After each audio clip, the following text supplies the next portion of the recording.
first guest is one of the most gifted actors in the world today. He's currently starring in Dance of Death on Broadway, and of course, he's in the hit movie The Lord of the Rings. Let's take a look.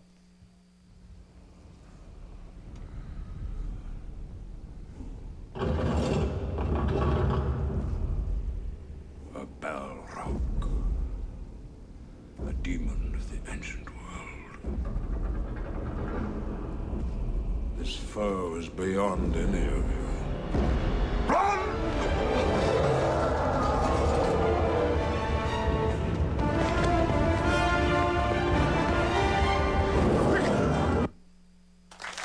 Please welcome back to the show, Sir Ian McKellen.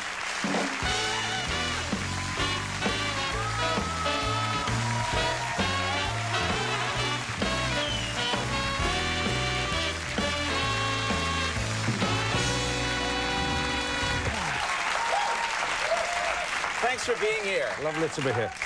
Great to have you on the show again. I do not have a lot of experience dealing with knights. No. You know, Sir Al Roker drops by occasionally, but other than that... What about Lord O'Brien? That's got a certain ring to it, isn't it? Yes, I like it very much. If you know anybody, you can get me that. That would be terrific. Well, we'll have a chat about it afterwards. Okay.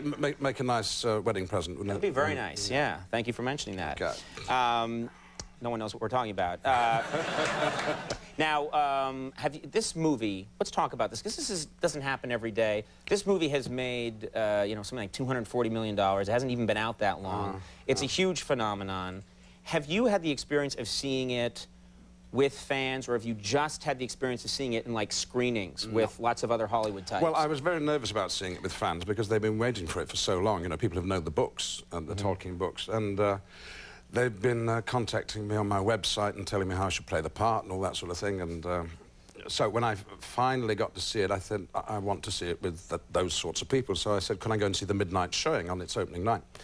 So they put on a special screening at the IMAX, you know, massive screen. So you can, like, see individual pores on your face. It's pretty disgusting. Anyway, but... Love that it's disgusting. Every hair in the beard. And, like, good Lord. I have a pimple coming. Yeah. So, anyway, I was announced, and they didn't know I was coming, and the place it erupted. It was as if Mick Jagger had walked out or something. It was very alluring. That must be exciting. Did you like that? I'm a bit frightened they were going to be shouting out all the time as their favourite characters came on the screen, but in fact, they weren't at all nerdish. They were a whole... Why would you say they were nerdish? Well, they're nice... Go, Frodo! Vanquish him!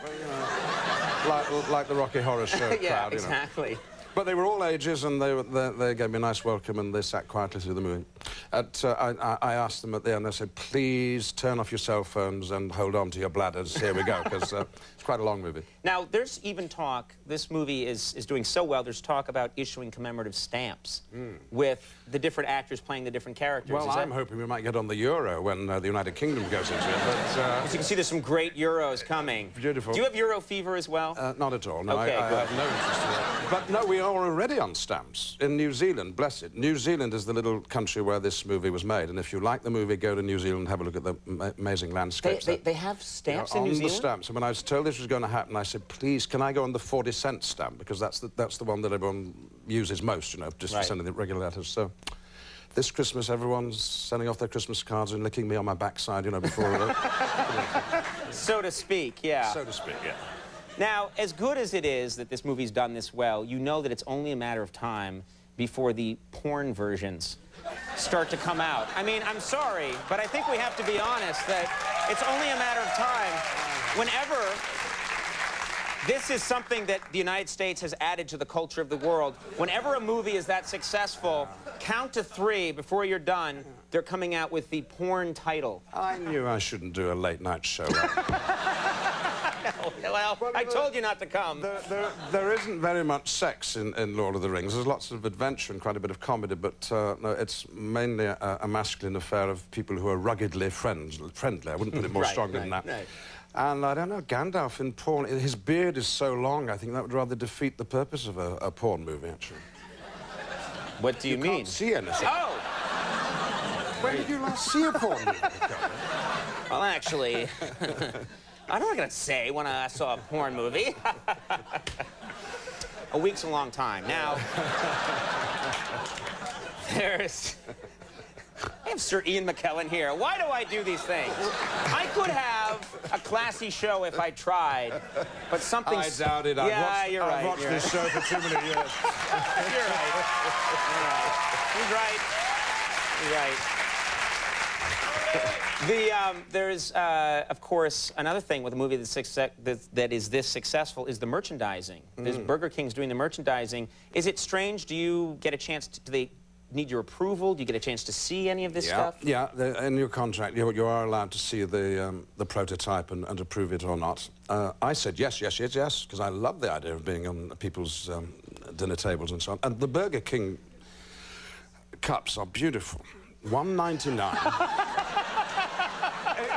There's no point in me talking about it, really, because you can't get them anymore. They're sold out. But right. They have Gandalf on the side, engraved into the glass, real glass, not plastic, and underneath there's a little light. You have to take it off when you put it in the dishwasher, but you flick it, and anything inside glows red. So you can turn a glass of water with ice into a Campari soda, just like flicking the switch. Beautiful. I would love it if you were doing commercials for Burger King. Yes. And now for the new, McWhopper, Sir Ian McKellen. And I'm a vegetarian. Oh, I'm sure they love it that you mentioned that. Yeah, well... yeah. Can you tell me what the knighting ceremony is like? I've heard, but I don't think I've had a chance to ask someone who's been knighted. What is... We don't in this country really have a conception of what that means, well, what's involved. People in the UK don't have a conception either, because it's not given to very many people. But the knighthood it's a nice medal that you get, and it's for your lifetime's work, and it usually goes to people who haven't necessarily earned a lot of money, but are thought to have brought a bit of attention to the country. So you can be a politician, or you can be a sportsman, you could even be a chat show host, or you could be an actor. And you go in, and what does it involve? It involves kneeling down, so as long as you're not too decrepit, that's okay. And you actually kneel in front of the Queen? Actually, it is odd kneeling in front of another human being with whom you don't have any personal connection, Right.